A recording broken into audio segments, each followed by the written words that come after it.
शेखुल इस्लाम वल मुस्लिमीन हज़रत ख्वाजा कमरुद्दीन साहब सियालवी। हज़रत ख्वाजा साहब ने ना पिंडी के इलाके में एक सैयद साहब के पीछे नमाज़ पढ़ी मगरिब की।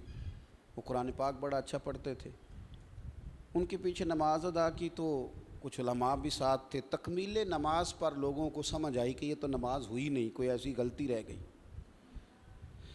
अब बंदे को मसला पता हो और वो बताए ना, ये भी कई दफ़ा बड़ी बदअज़मी का बायस बन जाता है।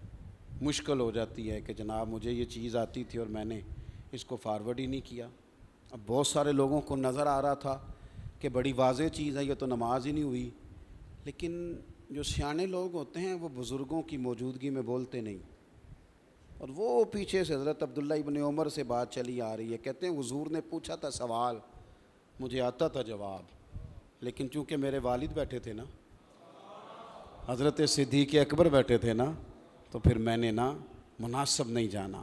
ये तरीक़ा होता है बड़ों का।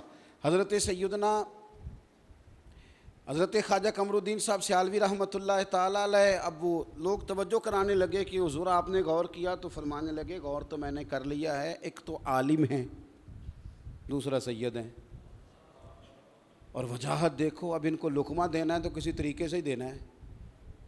ख्वाजा साहब ने ना, पुरानी बात है, 100 रुपया निकाला जेब से और आगे बढ़ के शाह जी की दस्तबोसी भी की और नजराना भी दिया।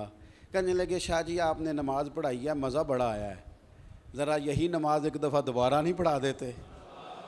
लुत्फ़ बड़ा मज़ा आया, ज़रा दोबारा नहीं पढ़ा देते नमाज? तो शाह जी हंस पड़े। कहने लगे शक मुझे भी था, नहीं हुई, शक मुझे भी था, लेकिन कमाल है ना आपका अदब करने।